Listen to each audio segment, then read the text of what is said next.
Tatay Takbot. Ayan mga ka-vlog, for today's nagbibideo na naman tayo dito kay Tatay Tuklis.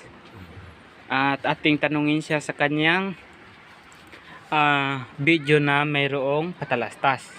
Kung ano ang kanyang nagiging reaksyon. At tatay, anong naging reaksyon mo nung mayroong patalastas ang iyong video?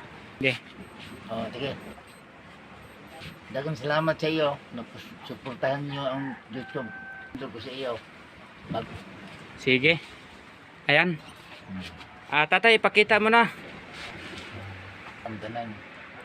Ang taran na discover. Ipakita niya daw kung gaano kalupit yan. Sige tatay, pakita mo na yung picking.